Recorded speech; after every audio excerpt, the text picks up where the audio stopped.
How's it, everybody? Let's take a good look at the Black Consciousness Movement essay. Okay, so this is the essay that most of you are probably going to choose for your history paper too. You're probably watching this on the morning of your exam, or maybe even the night before, or maybe you're just here for the ride in 2026 or 2027. So yeah, that being said, let us get into today's video. So during the 1960s and 1970s, Steve Biko and the Black Consciousness Movement, BCM. Now, as soon as you've got it there in brackets, BCM, you don't have to keep writing out Black Consciousness Movement, Black Consciousness Movement. You can just write down BCM. Also, I wanted to mention, look, feel free to steal the essay if you want. You can memorize it, or better yet, just use it as a guideline, because ultimately you will have to adapt your essay to whatever the given topic is. But yeah, most of the facts are here. So yeah, BCM became central to the struggle against apartheid in South Africa, and at a time when major liberation movements like the ANC and the PAC, so the African National Congress, the Pan-African Congress, were banned, Steve Biko's philosophy gave new life to a Black resistance by focusing on psychological liberation, unity, and self-reliance. Taking loads of inspiration from the civil rights movement in the US and Pan-Africanism, as so many African countries opted to eliminate colonial rule in their own. Enter Steve Biko, a South African Black stalwart. Black is beautiful. So yeah, very important figure. I actually did a project on Steve Biko way back when I was in primary school. Now, Biko believed that before political freedom could be achieved, Black people had to overcome the mental oppression caused by apartheid. And he argued that the most powerful weapon in the hands of the oppressor is the mind of the oppressed. Absolutely beautiful, phenomenal quote, ever so true. If you control their minds, you control them. Black consciousness therefore sought to restore Black pride and confidence, teaching that Black South Africans were not inferior and did not need white approval or leadership to fight for their rights. In 1969, Biko helped form SASO, the South African Students' Organization, which became the main voice of Black consciousness. And SASO encouraged Black students to take control of their own struggles and break away from white-dominated organizations like NUSAS, the National Union of South African Students. So Biko, again, it's all about developing this Black identity. And this new movement inspired students and young people to challenge apartheid laws. Not just challenge apartheid laws, but to also assert their dignity. Now, BCM, it extended far beyond politics into culture as well as community life, and it encouraged Black South Africans to take pride in their heritage through the slogan, Black is beautiful. And it promoted African customs, languages, and art.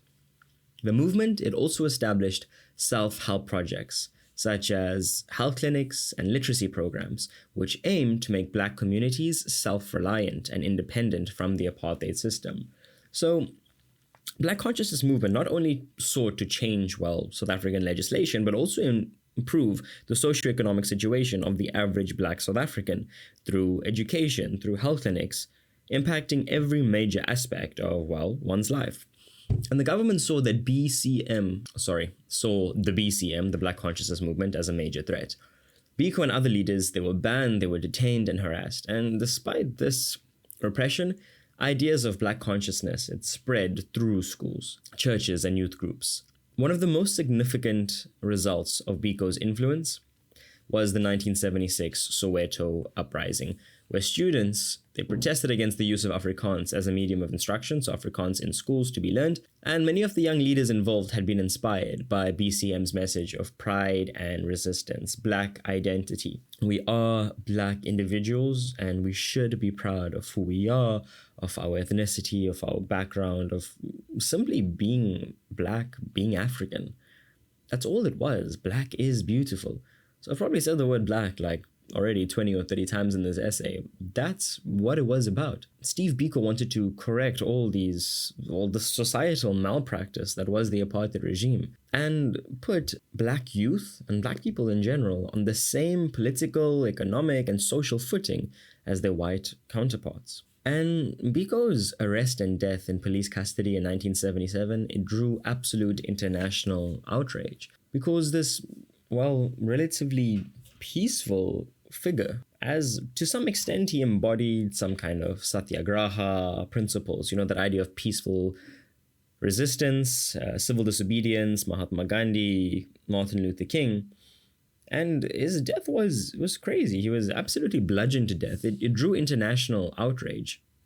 A man murdered for his want, his need to change the lives of his people.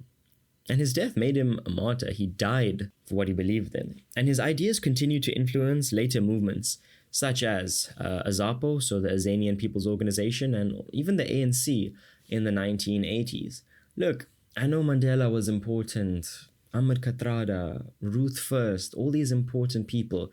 But Biko didn't live long enough to see just how important he was. He's a revered figure. And in conclusion, Steve Biko and the Black Consciousness Movement, they played a crucial role in reawakening Black resistance during the darkest years of apartheid.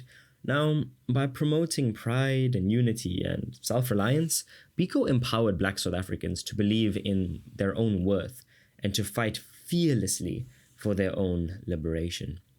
Now, look, this essay, it's a little bit on the shorter side. It's just key points. It's just for you to use as some kind of model. There is a bit more beef coming from your textbooks. And look, there are different textbooks. Your teachers have given you different mock essays, but this is more or less what it should like. And remember what it should look like. Use PEEL, point, evidence, explanation, and link. Give a nice, punchy, distinct, succinct point. Distinct meaning different from all your other points. Succinct meaning just say it in as little words as possible. Give evidence, some real historical evidence, a nice explanation of everything after that. That's where all the meat is. Substantiate it as best you can, and then ultimately link it back to the question. Have a nice, beautiful, punchy introduction, and in your conclusion, write down, well, in conclusion. And feel free to use some linking words, therefore, moreover, furthermore. And all of that is a proper recipe for success. But yeah, all the best for your essay, guys. I wish you the very best. Bye.